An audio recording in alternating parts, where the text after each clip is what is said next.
and welcome back. Welcome to part 2 of me, Alan, unboxing the Nemesis Kickstarter all-in pledge Nemesis lockdown. I think I got that in the wrong order. Shipping Wave 1, you get the point. You saw the title card, you get the point. This is the core game, which we talked about in the previous video. If you haven't seen part 1 yet, the overall unboxing of what's in that massive box that we got today in Shipping Wave 1, go back, check that out first. You know what's going on with what's what. I am going to run through everything on the back of the boxes regardless if there is anything on the back of the boxes, but it'll just give you an indication of how much we've actually got to unbox and why this is in so many parts.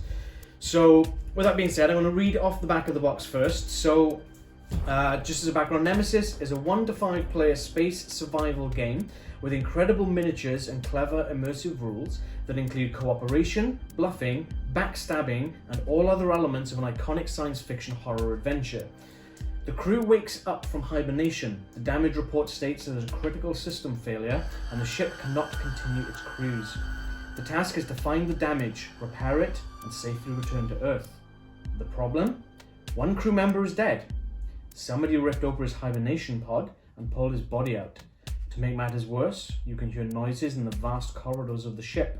They sound unlike anything you've ever heard before. When faced with the ultimate horror, will you trust your crewmates? Components include 26 high-quality miniatures, 300 plus, that's a big game, cards, 20 cardboard room tiles, 200 other components, one two-sided cardboard map, and 2 plastic inserts. So, as you can probably already see on the table, just under the box, I have got the aforementioned from part 1, the Neoprene Mat. We've taken some rolling shots, which we're going to insert here for you guys to see. It's a beautiful map, really good, high quality grade. The printing is fantastic, double-sided. Both sides are completely different to each other. It's for an immersive, different gameplay each time you want to play it. So, no doubt that even though the cardboard one in this will probably look amazing, there's no doubt in my mind that we're just going to be using this Neoprene Mat just to prevent any damage or wear and tear on the cardboard one in this one. So, Mr. Slice is back, so I'm just going to gently tear the plastic cellophane from this box, and we're going to get right into it. Oh, this feels so good. Oh, this is tough. I'm going to stab myself this way. There we go. Okay, would you mind slipping the plastic out from here? Glamorous assistant, you might have just caught her hand. Okay, here we go. I'm going to put the knife away. Safety first, kids. Oh, that suction on the box when you open it. The weight on this is just holding it down. Look at that. Okay, so I'm going to put that there. Okay, so first up we've got the game manual. Pretty big size. Not too many pages, but I think it is going to be quite in-depth. The writing is pretty small in it, to be fair. There's a lot of text in there. Oh, it's got that new book smell. I love that smell. It's fantastic. It does also say, if you don't want to read the rules, watch the video. So you can learn to play online. So if you are watching this video and you want to know more about the gameplay, check out this link here. Okay. Then next up we've got Basic Rooms 1, double-sided card, Additional Rooms 2. So I'm guessing it's special rules for different rooms. As I previously mentioned in part 1, I tried to stay away too much from watching people play or anything like that because I want to go in a bit more blind. So we've got that. Oh, it looks like we've got 2 of those sheets. So it looks like you can put one, yeah, there's 2 of those sheets. So you can put one on each side, or maybe it's just if you've got a big table, you've got 5 players are on a big table, you can have one on each side of the table, everyone can see the sheets. Nice. Good quality as well. I don't know if it'll pick up on this, but it's really, really thick card. Really good quality. That. Okay, next looks like we've got some punch outs. And it looks like it's all the room tiles. So from what I gather, you shuffle these, and they've got numbers on the back. 1, 2, you've got engine punch outs. So corresponding on which part of the map you're coming to, I don't know if the camera's picking this up, but there's a 1 on this one, there's a 1 here, there's a 2 over here, but you won't be able to see it on the top camera, but this one here. So you've got a stack of these rooms which you put onto these tiles. You don't know what that room is until you get to that room, and then you flip it over. And then that's what you get as the room. So just an example, you've got a generator room, an armory, an emergency room, a surgery, a nest. Oh, that sounds fun. Then you've got a room covered in slime. There's so many different ones there, and each one's got different rules that imagine to it. We've also got intruder board, which I'm assuming is for an AI for the enemies, as it were, of the aliens. Then you've got the engines working or damaged, depending on which one it is. Again, that looks like they flip. Yeah, engine 1, engine 2, engine 3. Make that out on there. So you flip them over during the gameplay, and you have no idea what's going on with the engine until you flip them when you get to the engine room to see what's going on with it. Here, out the way, we've currently got the cat sitting on top of the other boxes. Over to my right. Okay, I'm going to try not to pick too many up. So these are the character cards. So character board, sorry. It says character board on the back. Try and hold one of those under there for you to see. So this particular one's the mechanic. And then we've got the captain. And these, I do know, are the intruder tokens. So these go into a pot or a bag, and the encounters are randomized by which one of these you pull out. There's the symbols, there's like a half circle, there's like a little swish. This I think is for the queen, this particular one here. So that would be, if you pull that, instant queen. Oh, here we go. So that game has a lot of unexpected and unavoidable kind of, oh, what's going to happen next sort of mechanics. Very tense, I would imagine. So yeah, so mechanic, captain, pilot, scientist, soldier, and scout are the 6 characters in this game that you can choose to play as. In the core game anyway. So next up we've got, I don't know what that is. Okay, so some sort of box. I don't know if you can make that out on either of those. Some sort of box structure, looks like you fold it up and make it. On the back it says, take a cool picture of your game box with a hashtag. Hashtag Nemesis is BG. Or Nemesis BG rather. Reading it upside down is a bit awkward from this angle. I'll have to look more into that. Oh, box stand. It literally says there, box stand. How did I miss that? I don't know. First player token, it's a cat. It's a space cat, which we discovered. We got a Space Cats expansion from the last video. And then there's some door tokens as well. One's got red side. Oh, they've both red side. I thought one of those would have been destroyed though. Okay, cool. Then we've got, oh, this is going to be the actual board. I'm not going to fold this out fully. I know they did have some production issues with the board, which they literally went back to the factory and said, we need to make this better because it's not good enough. It's a nice thick board, so it's pretty big. I'm not going to fold it all out. This is more of a square. This is the Neoprene Mat, is more of a rectangle shape. I think it'd be more natural playing on the rectangular one. Maybe we'll give it a try on the square one. We'll do it on the rectangle and we'll see where we go from. We will be doing some sort of play videos once we've got all the rules down and played it a couple of times. So look forward to that. I've heard it's quite an unpredictable game. So, okay. So next up we've got this plastic clamshell. I don't know if you can see that there. It's got Nemesis embossed into it. Just there. And then we're starting to get into miniatures. Actually, I'm going to save the miniature till last. We've got a bunch of funky yellow tokens, a bunch of red ones. That looks like fire. There's a little fire symbol on that. I don't know if you can quite make that out. There's a fire symbol on that one. And we've got some cogs, maybe salvage or scrap, maybe for repairing things, possibly. And then with any good try again. Any good board game, try saying that when you're sober. The dice. So it looks like we've got a standard 6-sided dice. That looks like it's the encounter dice where you decide, or the dice decide rather, if you hit or miss on your attacks. And is that an 8-sided or a 10-sided? Leanne's probably the expert on that one. The black dice there, is that 8 or 10? Just discern now. I'll put these tokens on the side a sec. 10. 10-sided dice. I'm not sure what they're for yet. Again, we haven't read the rules. It'd be interesting to see what they are. Okay, so we do have, oh, I see, okay. We've got this funky bit of card here. It's pretty thick. Infection Procedure card. So At some point during the game, I do know this because we did watch a trailer before we went by Kickstarter, but again, it was a year ago. So this is an intruder infection procedure card. So at some point through the game, you're going to get a card, and you may or may not be infected. The only way to find out if you are or are not is by slipping it under this red see-through bit of plastic here. The card that you have will hide the information until you put it under there. It's like one of those illusion kind of things you see as a kid in magazines and stuff.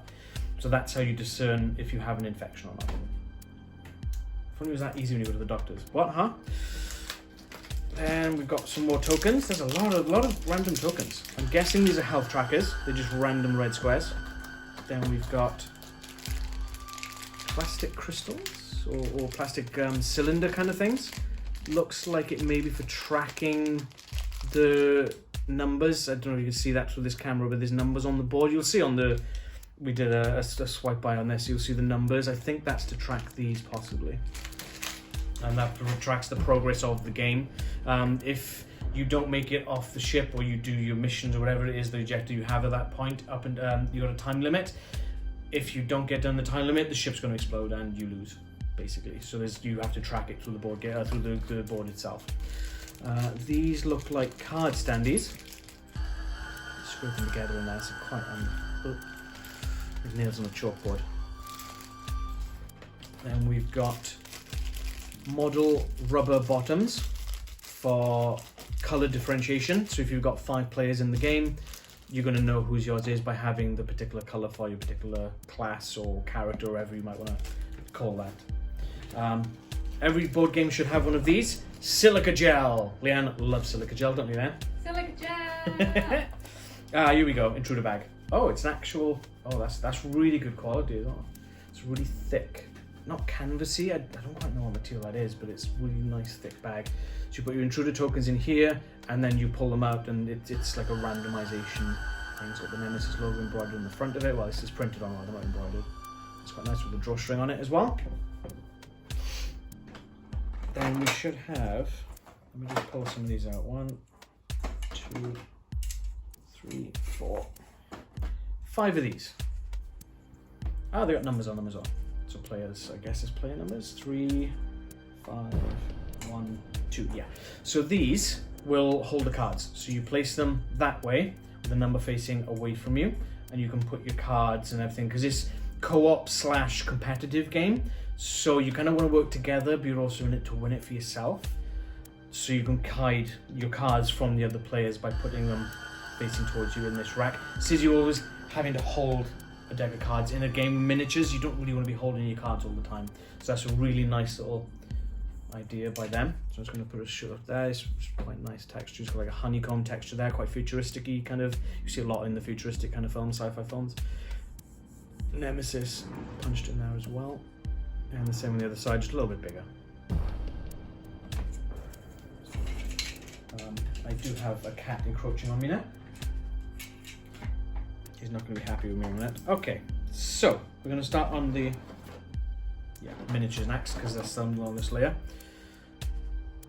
That's incredibly detailed. I'm not quite sure what this is yet, but it's pretty disgusting looking, like a parasite almost.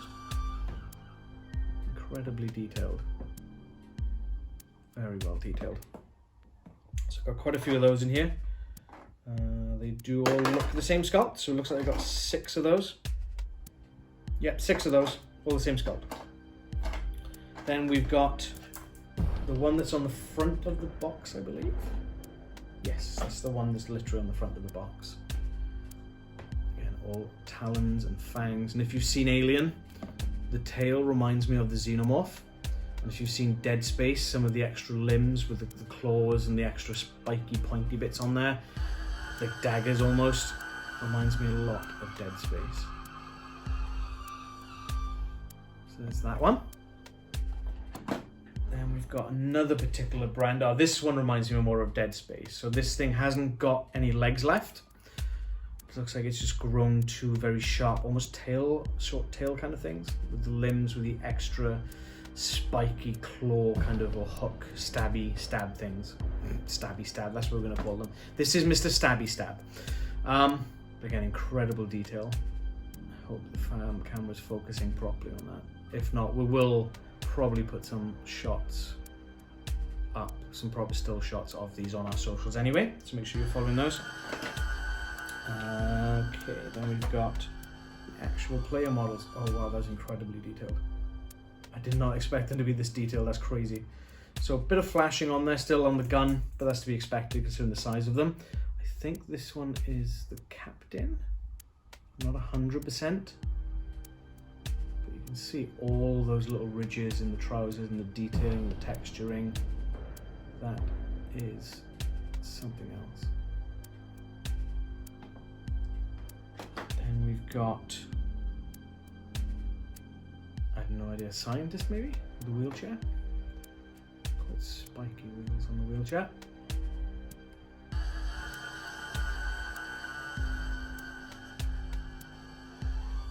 These are going to be fun, but incredibly tricky to paint, I think.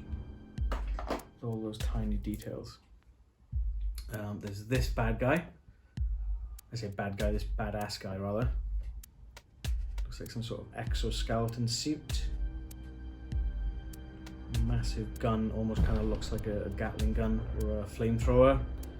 Very reminiscent of when Ripley goes down into the Alien Queen's Hive in Aliens, the second Alien movie. And she's got that flamethrower with the pulse rifle strapped to it. Which way did he go in? That way? And we've got, I have no idea what that one is, but it's got a funky looking tool. Is that a gun? I think it might be or a plasma cutter maybe. He's holding up. Incredible detailing on the backpack. I don't know if you can see that there, but the incredible detailing on that backpack section.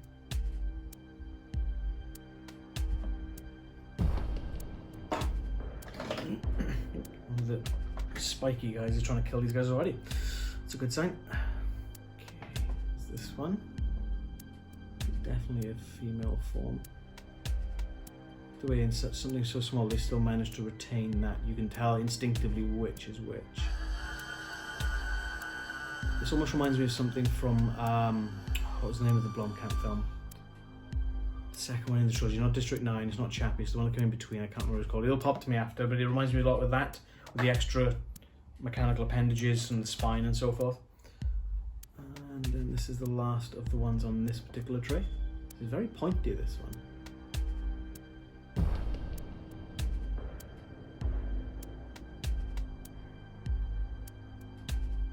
That's that one. So let's dig now into the bottom. I'm going to pop this over this side so the cat doesn't try and get in the tray. Oh boy. Okay. How do we... thumb grip on that one, so that's a bit awkward. So another one of these with the Nemesis bolding print on it. I'm not going to open all these in front of the camera because that's probably going to be a bit boring and dull. There's a lot of cards. Over 300 cards. I'm holding over 300 cards right now. That's a lot of cards. Let's put those back in there. So, okay. In the base that's holding the cards, I'll take a photo of this and upload it on the socials, or I might splice it into the video here.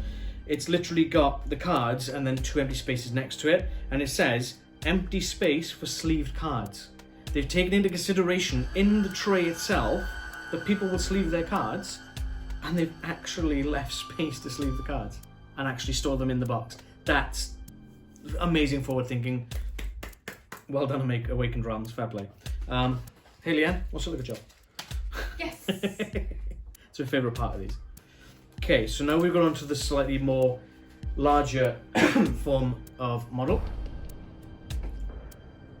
It's become super spiky, super deadly. I would not want to run into this thing in a dark alleyway, let alone on a ship in the middle of space that is potentially going to blow up and kill everything, and you have to fix it while it's not getting ripped apart by one of these. Yeah, that's going to give you nightmares. Fantastic. So we've got 4 of them ones. Actually, no, we've got 2 of those, sorry. There's a slightly different sculpt on this one. So it's the same creature, but there is a different, if I put them side by side, you can see there's a different sculpt, which which I like. I don't particularly care for it when a board game will just use the same sculpt for all the enemies or character players in a game. I think it's a bit lazy. I understand why, production costs, but I think it just looks so much better when you've got a lot of variation to them. Like the Resident Evil board game, that has quite a fair amount of zombies in them, and they just go, hey, let's just do 2 and slap them all out. There was quite a lot of variation with the zombies in that, and fantastic. So Steam Forge, fantastic job on that one. I'm looking forward to Resident Evil 3. Hopefully will be arriving this month. Backed out on Kickstarter last year as well. This is another one. Again, I think that's a smaller version of the one we just saw. Or it could be the same size and he's crouched down. Is that one? So these have held really well. It doesn't feel flimsy, but enough bashing around and it would probably break off. So I'm surprised that I'm glad that nothing has actually done that during transit. Okay, this is another big boy. It's a bit more human looking. That's as human looking as an alien can get, I guess. Whoops.